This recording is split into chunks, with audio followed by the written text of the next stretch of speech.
is essential work, but we want enduring results. We need, in short, a culture of peace. End of quote. The global efforts toward peace and reconciliation can only succeed with a collective approach built on trust, dialogue, and collaboration.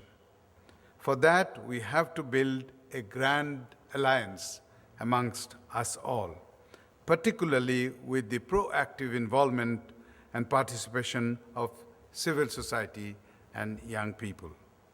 No social responsibility is greater nor task heavier than that of securing peace on our planet. As the great advocate and world leader for peace, SGI President Daisaku Ikeda has exhorted, and I quote, "Path to peace has not been and will not be easy, but never be defeated." End of quote. Nonviolence can truly flourish when the world is free of poverty, hunger, discrimination, exclusion, intolerance, and hatred.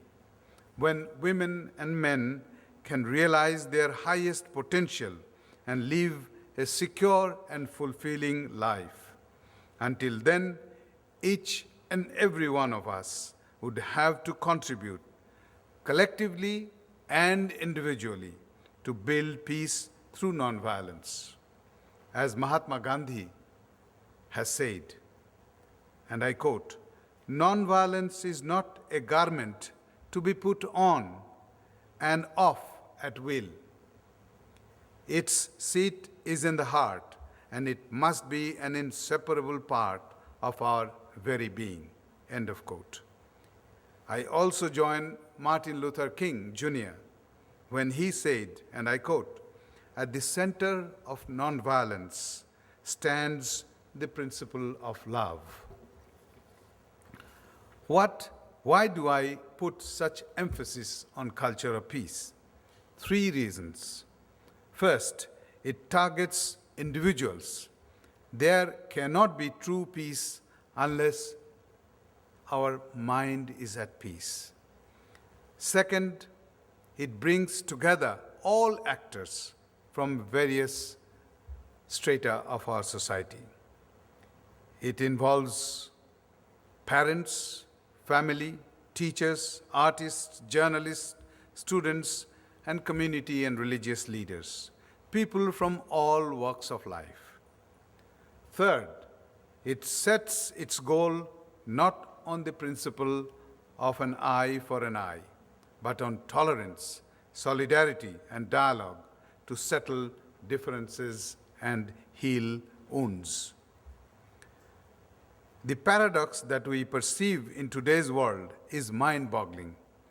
On one hand, through the process of globalization, an irreversible trend towards a global village has been established, while on the other, divisions and distrust have increased. Progress in the fields of science and technology, trade and communications has boosted global wealth and communications to levels that seemed unreachable few decades ago. We can see immense possibilities. We have the power. However, great differences still exist between peoples and regions.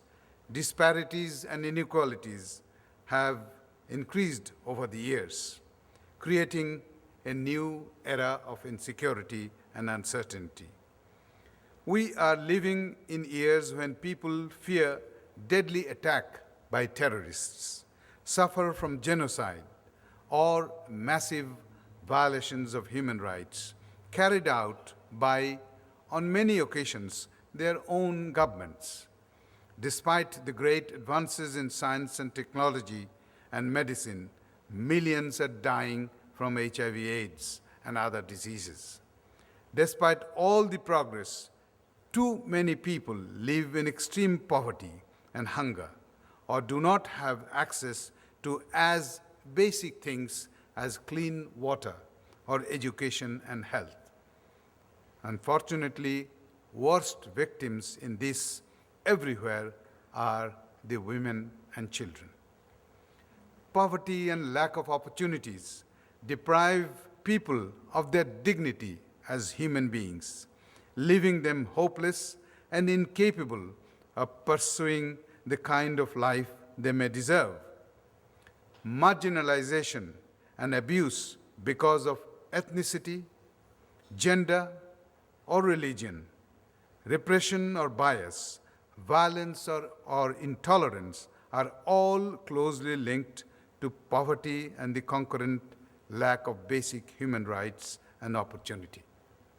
We must not forget that it is not only morally unsupportable, but also practically unrealistic to achieve sustainable peace without addressing squarely the crushing problems of poverty and human insecurity.